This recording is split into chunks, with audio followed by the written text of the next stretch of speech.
Olá, vamos falar hoje do modelo médico e do modelo social, que são critérios que determinam a deficiência de uma pessoa.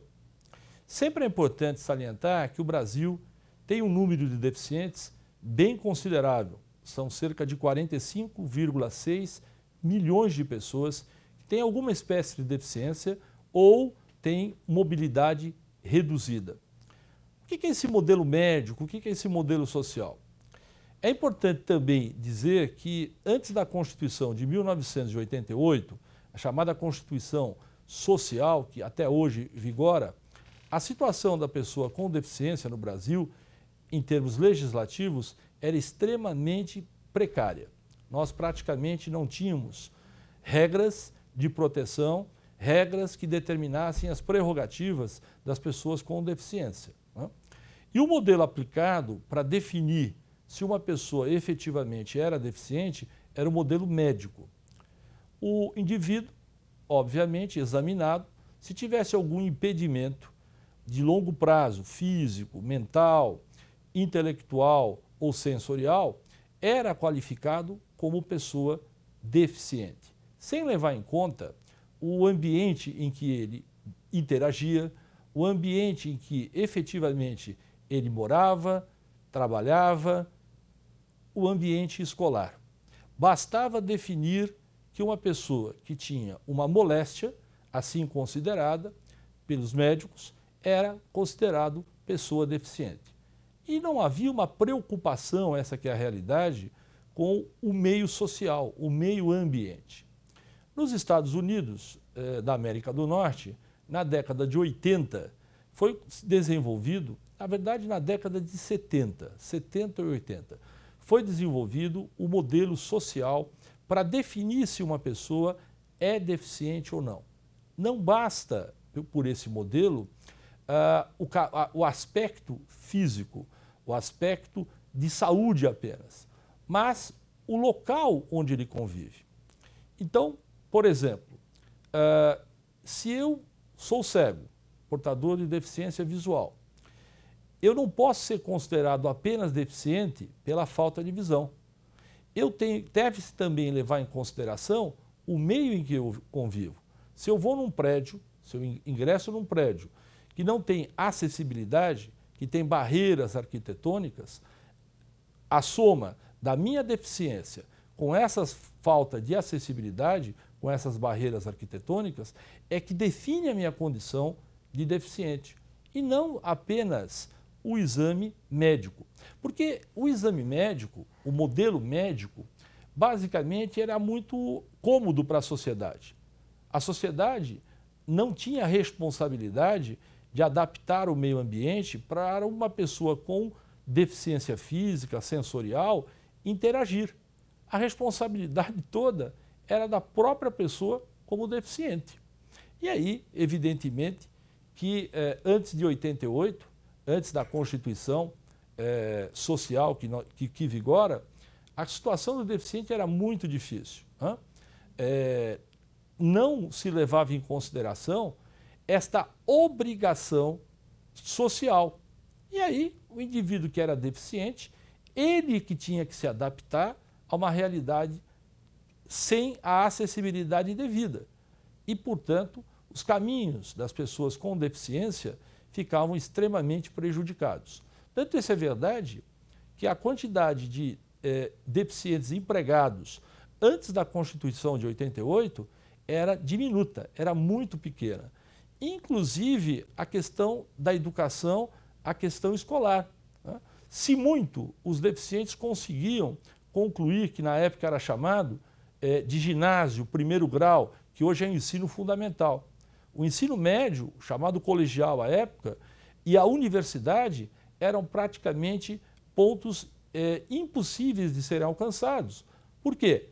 Você era deficiente e você que tinha que se adaptar à própria realidade da sociedade e não a sociedade se adaptar às suas necessidades. O modelo social foi adotado pelo Brasil, o Estatuto da Pessoa com Deficiência, que é a Lei 13.146 de 2015, instituiu, legalizou algo que já passou a vigorar no Brasil a partir da Constituição de 88, que é o modelo social. E aí a sociedade, o Estado, passa a ter responsabilidade para adaptar o meio ambiente, adaptar as condições para que uma pessoa possa, com alguma deficiência física, sensorial, trabalhar, estudar e conviver com as demais pessoas que não têm nenhum tipo de deficiência física, sensorial, mental, né? Então é um modelo mais justo. A sociedade passou a assumir ou até dividir essa responsabilidade com as pessoas com deficiência, e desse modelo social, várias leis e regras estão sendo votadas, tendo um objetivo maior, que é eliminar barreiras arquitetônicas, barreiras da comunicação, barreiras atitudinais, né, para que o deficiente possa desenvolver suas potencialidades. Inclusive, há vários princípios na Constituição Federal, princípio da dignidade humana, que é uma mola mestra, é uma viga mestra, melhor dizendo, para escorar os direitos das pessoas com deficiência, a dignidade humana, o princípio da cidadania, né? O princípio da igualdade, né?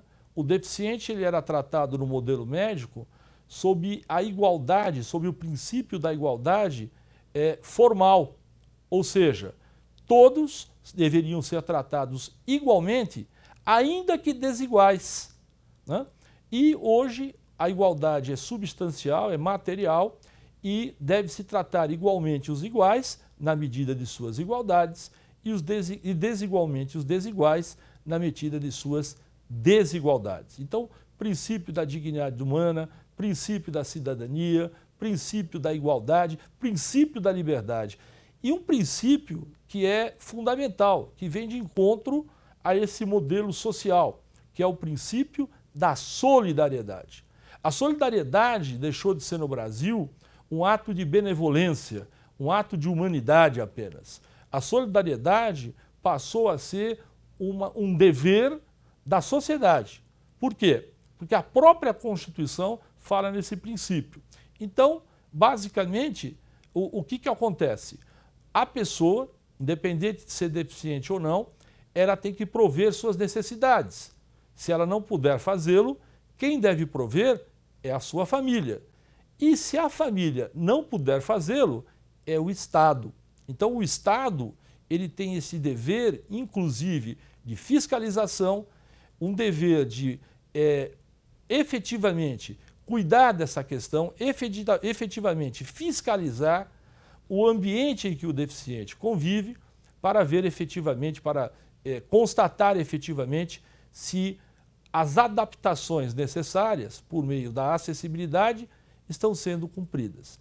Então, o modelo social é um modelo moderno, que demorou para ser adotado no Brasil, mas que efetivamente o foi e vem mudar completamente o eixo de análise da questão da deficiência. Há, inclusive, estudiosos na área de deficiência, de acessibilidade, que costumam dizer o seguinte: não é a pessoa que tem uma anomalia física, mental, sensorial, intelectual, que efetivamente é deficiente.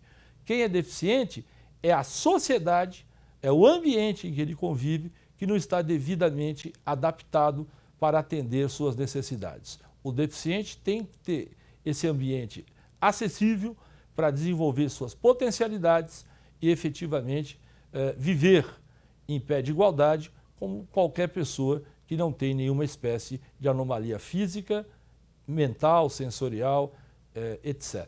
Então, o modelo social é, sem dúvida, o vetor que determina todas as regras existentes e prerrogativas das pessoas com deficiência no Brasil, e esse modelo veio atender, sem dúvida, uma necessidade, uma nova visão, uma nova perspectiva de análise das pessoas com deficiência. É isso aí.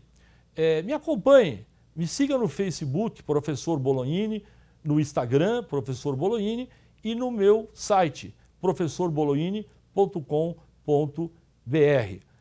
E no YouTube, obviamente aqui no YouTube, no canal Inclusão e Acessibilidade, canal aqui da Ordem, me siga por gentileza, ok? Um grande abraço para vocês, até a próxima.